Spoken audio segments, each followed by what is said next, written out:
नमस्कार दोस्तों, आपकी तैयारी बहुत अच्छी चल रही होगी ऐसी उम्मीद और आशा है। रीट की तैयारी करने वाले सभी हमारे जितने भी साथी हैं सबको बहुत बहुत अग्रिम बधाई दोस्तों। अच्छे से तैयारी करें और निश्चित रूप से शिक्षक बनने का सपना आपका पूरा होगा। उसी के प्रयास में, उसी की कोशिश में आपकी सहायता के लिए हमने अपने चैनल पर संस्कृत शिक्षण विधियों की एक रिवीजन सीरीज स्टार्ट की है, जिसमें हम आज बता रहे हैं अनुवाद शिक्षण। तो चलिए अनुवाद सेक्शन को समझ लेते हैं। इसमें जो भी एग्जाम की दृष्टि से रीट के एग्जाम को मद्देनजर रखते हुए हमने इसमें नोट्स तैयार किए हैं। बहुत अच्छे से इसमें सब कुछ हमने समावित किया है और बहुत ही अच्छे नोट्स हैं। आपको चाहिए तो हमें कमेंट कर सकते हैं दोस्तों। तो चलिए आज हम आपको बताएंगे इसमें अनुवाद शिक्षण क्या है, कौन कौन सी विधियां हैं, एक एक को एक्सप्लेन करेंगे। बस आप जरूर सुन लेना एक बार, क्योंकि इसमें आपको जरूर फायदा मिलेगा दोस्तों। ये तो आप वीडियो देखोगे तब आपको इसका अंदाजा लग जाएगा। तो चलिए लिखा हुआ है, देखिए स्क्रीन पर, अनुवाद शिक्षणम। तो सबसे पहले आप देखेंगे कि अनुवाद शिक्षण क्या होता है। तो सिंपल सी बात है, अनुवाद का मतलब अंग्रेजी में हम समझते हैं ट्रांसलेट करना। ठीक, जैसे मान लो आप हिंदी है, हिंदी को हम ट्रांसलेट करते हैं संस्कृत में, तो ये अनुवाद हो गया। यानी एक भाषा से हम दूसरी भाषा के अंदर जब उसको हम ट्रांसलेट कर रहे हैं या दूसरी भाषा में उसको हम बता रहे हैं, तो वो हमें अनुवाद करना पड़ता है।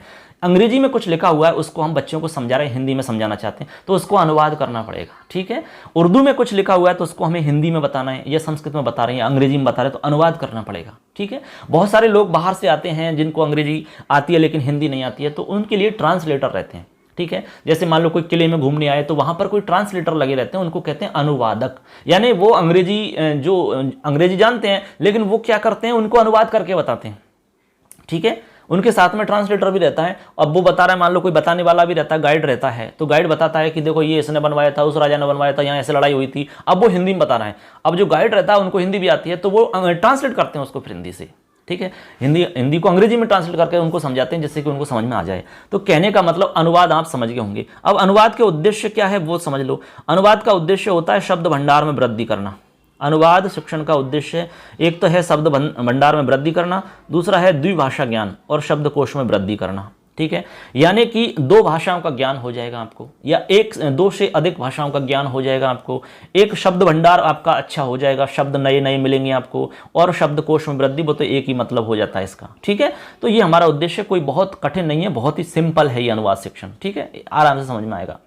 इसके बाद में आगे हम देखते हैं कि अनुवाद के प्रकार, यहां से आपका प्रश्न बनता है, निश्चित रूप से बनेगा। तो यहां हम आगे बात कर रहे हैं अनुवाद शिक्षण के प्रकार, यानी अनुवाद के प्रकार, क्योंकि यहां से आपका प्रश्न जरूर बनेगा। यहां से कई बार प्रश्न पूछ लिया गया है, तो आपको थोड़ा सा इसको ध्यान से सुन लेना है। 3 प्रकार के हमारे अनुवाद होते हैं बच्चों। कितने प्रकार के हैं? 3 प्रकार के। तो 3 प्रकार कौन कौन से, चलो एक एक को देख लेते हैं। सबसे पहले एक हमारा है अक्षरशः अनुवाद। अक्षरशः अनुवाद का मतलब हम कह सकते हैं शब्दशः अनुवाद।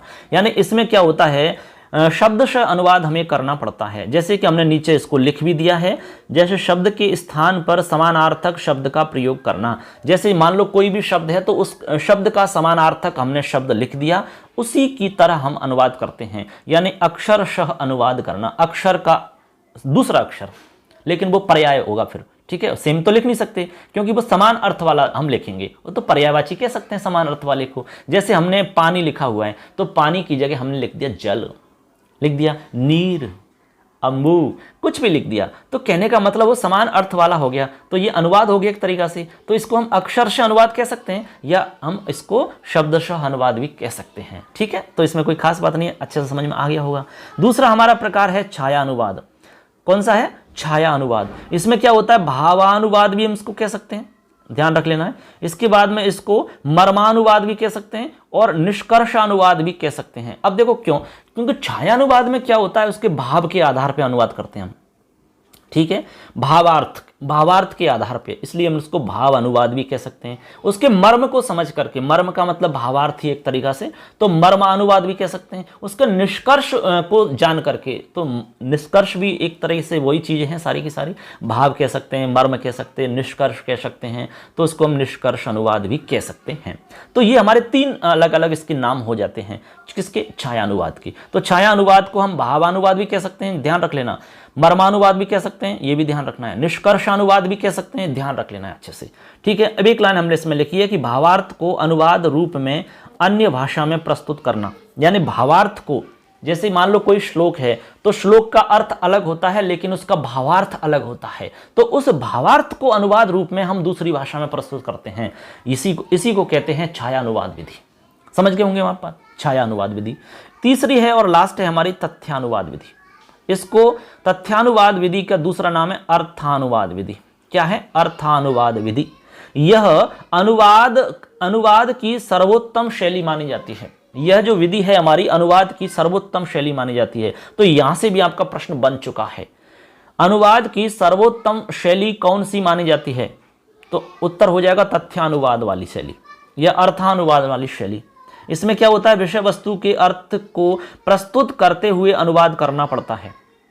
यानी विषय वस्तु के अर्थ को प्रस्तुत करते हुए, जैसे मान लो कि आप कोई श्लोक को पढ़ा रहे हैं तो उस श्लोक के अर्थ को स्पष्ट करते हुए, प्रस्तुत करते हुए अनुवाद करते हैं।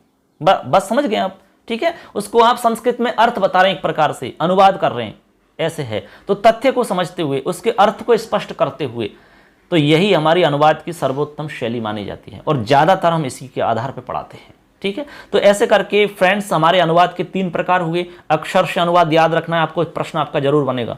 इसके बाद में छायानुवाद और लास्ट और तीसरा है तथ्यानुवाद। इनके अब दूसरे नाम जो हैं उनको भी याद रख लेना। तो यहाँ तक आपको कोई प्रॉब्लम नहीं है। ठीक है, तो यहाँ से आपको अच्छे से इसको एक बार सुन लेना, सुनने मात्र से याद हो जाता है। ठीक, चलिए आगे हम आपको बता रहे हैं अनुवाद शिक्षण की विधियां कौन कौन सी हैं। ज़्यादा नहीं है, छोटा सा टॉपिक है। अनुवाद शिक्षण की विधियों की बात करते हैं। इसमें आपकी विधि भी ज़्यादा नहीं है, 4 विधि है टोटल। देखिए, तो सबसे पहले यहाँ देखिए आप, अनुवाद शिक्षण विधयः लिखा हुआ है। सबसे पहली विधि की हम बात कर रहे हैं, इसमें है पुस्तक विधि। बहुत ही सरल टॉपिक है। पुस्तक विधि आप समझ गए होंगे, पुस्तक का मतलब तो किताब है ही आपकी। आपको पता है कि बहुत सारी ऐसी किताबें आती हैं जिनसे हम अनुवाद सीखते हैं और सिखाते हैं। तो इसका मतलब है कि पुस्तक द्वारा अनुवाद करवाना, जैसे कि रचना अनुवाद कौमुदी है, बृहद अनुवाद कौमुदी है, और भी कई प्रकार की ऐसी पुस्तक हैं जिसमें रचना करके या फिर अनुवाद करके सिखाया जा रहा है। तो पुस्तक विधि का मतलब हो गया, पुस्तक की सहायता से जब अनुवाद हम सिखाते हैं बच्चों को, तो वो विधि हमारी पुस्तक विधि कहलाती है। सिंपल सी बात है। आगे हमारी द्विभाषा विधि है। अगली विधि है द्विभाषा विधि। अब द्विभाषा विधि में क्या होता है, देखो, एक भाषा को दूसरी भाषा में परिवर्तन करना होता है। इसमें एक भाषा को दूसरी भाषा में परिवर्तन करना हमारा क्या होता है, द्विभाषा विधि।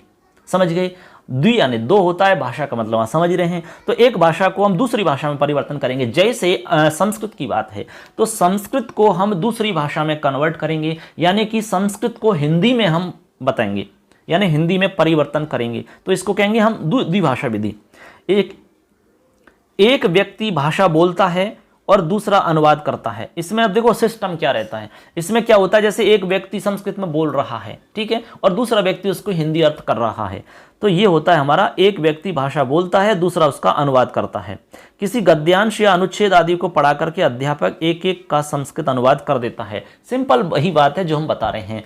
अधिकतर हम जो पढ़ाते हैं वो इसी तरह से पढ़ाते हैं। जैसे मान लो आप कोई गद्य का पाठ पढ़ा रहे हैं, तो आपने पढ़ा दिया कि अस्माकं देश भारत देश अस्ति। अब लिखा हुआ है, आपने उसको पढ़ दिया, ये संस्कृत है, लेकिन आप उसको बच्चों को बताएंगे तो अनुवाद करके बताएंगे। तो आपने बता दिया कि हमारा देश भारत देश है, ये अनुवाद हो गया तुरंत।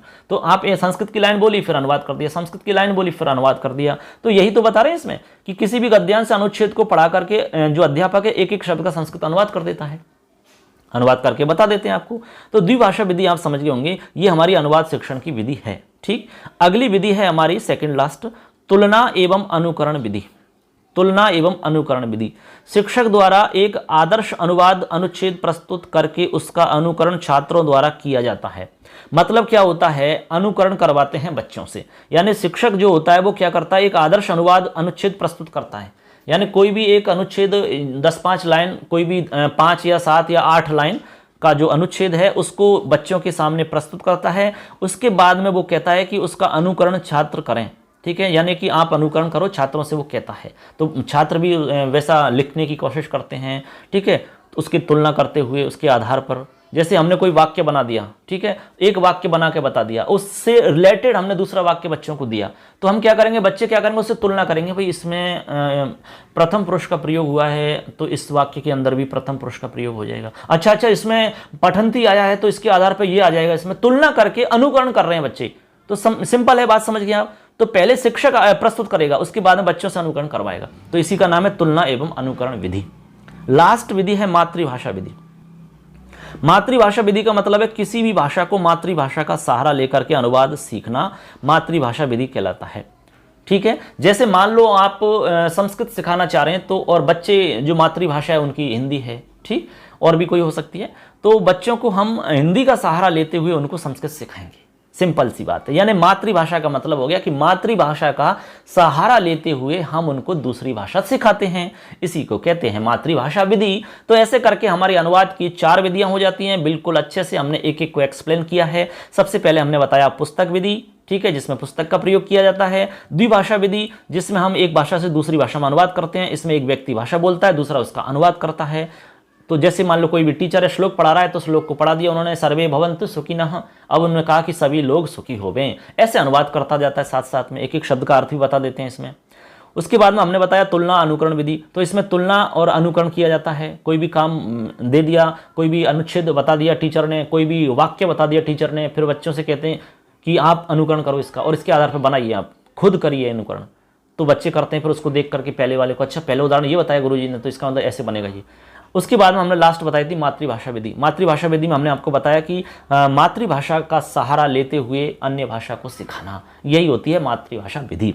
तो आशा करते हैं ये बात आपको समझ में आ गई होगी। चलिए एक छोटा सा टॉपिक और बचा है, सोपान वाला। अब लास्ट टॉपिक है जो हमारा, उसको और देख लेते हैं। इसमें हमारा सोपान वाला टॉपिक बचा है कि इसमें कौन कौन से सोपान होते हैं हमारे पाठ योजना के।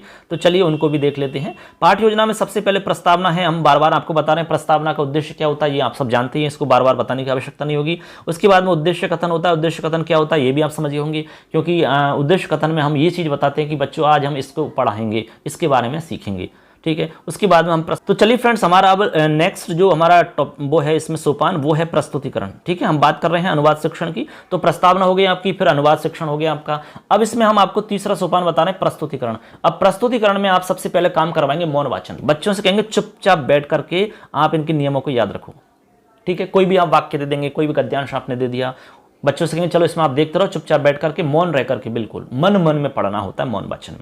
उसके बाद में आप चित्रांकन करवाएंगे उनसे। चित्रांकन का मतलब कठिन पद या शब्दों का चयन करते हैं। उसमें कौन कौन से कठिन शब्द आपको दिख रहे हैं उनका चयन कर लेते हैं। उसके बाद में उनका चयन करके हम उनको काठिन्य निवारण करते हैं, उनको फिर बच्चों को समझा देते हैं। फिर मौखिक कार्य करवा देते हैं, मौखिक रूप से उनको हम बता देते हैं। उसके बाद में अनुवाद लेखन होता है, फिर हम उनका अनुवाद लिख देते हैं, बोर्ड पर अनुवाद कर देते हैं। जैसे कि राम घर जाता है, तो उसका अनुवाद कर देंगे बोर्ड पर, राम है गृहम गच्छति, ठीक है, अनुवाद कर दिया। उसके बाद में सामान्यकरण करते हैं। फिर हम सामान्यकरण करते हैं कि चलो बच्चों देखो, आपका इसका जो हमने अब तक बताया, इसका एक सामान्य नियम ये होता है कि यदि कर्ता प्रथम पुरुष का है तो क्रिया भी प्रथम पुरुष की होगी। जैसे कि सह पठति, रामः गच्छति, तो इधर प्रथम पुरुष, इधर प्रथम पुरुष, इधर प्रथम पुरुष, इधर प्रथम पुरुष। एक सामान्यकरण हमने उनको किया। उसके बाद हम सिद्धांत का निरूपण कर देते हैं। फिर हम सिद्धांत बना देते हैं कि इसका ये सिद्धांत है, इसका ये नियम है। आप उनका नियम बता देंगे फिर, ठीक है, कि ऐसा यदि हुआ तो ऐसा होगा, ठीक। उसके बाद में ये हमारा प्रस्तुतिकरण के सारे सोपान हो जाते हैं। इसके बाद में हम करते हैं अभ्यास कार्य। फिर बच्चों से हम प्रैक्टिस करवाते हैं। चलिए बच्चों, आपने सीख लिया, सारा कुछ हो गया, अब चलो हम वाक्य बोलते हैं। अब बनाना, हमने कहा कि वे सब घर जाते हैं, चलिए बनाइए। हम सब खेलते हैं, चलिए बनाइए। प्रैक्टिस करवा रहे हैं बच्चों को, और प्रैक्टिस करने के बाद में हम उनको गृह कार्य दे देते हैं। तो चलिए बच्चों, ऐसा करते हैं, आपको हम 5 वाक्य देते हैं, घर से करके लेके आने। इसी को होमवर्क कहते हैं। अब होमवर्क का उद्देश्य होता है कि जो कुछ आपने पढ़ाया है उसको दृढ़ करना, उसको मजबूत करना, ठीक है, यही उद्देश्य है, अच्छे से समझ आ जाए बच्चों को। तो इस प्रकार से हमारे पूरे सोपान हो जाते हैं। एक एक सोपान को हमने एक्सप्लेन भी किया है। तो आशा करते हैं आपको अच्छे से समझ में आया होगा दोस्तों। यदि आप हमारे चैनल पर पहली बार आए तो जरूर चैनल को सब्सक्राइब कर लो, क्योंकि हम पूरी कोशिश करेंगे कि आपको संस्कृत का पूरा कोर्स करवाएं, और साइकोलॉजी के जितने भी मोस्ट फैक्ट और जितने भी मोस्ट टॉपिक्स हैं उनको भी हम आपको करवाएंगे दोस्तों। तो चलिए हमारे चैनल पर बने रहिए और अपने दोस्तों को शेयर करिए। वीडियो कैसा लगा लाइक कमेंट हमें जरूर करें, और नेक्स्ट वीडियो में फिर आपसे मिलेंगे दोस्तों। तब तक के लिए जय हिंद, जय तु भारतम, जय तु संस्कृत।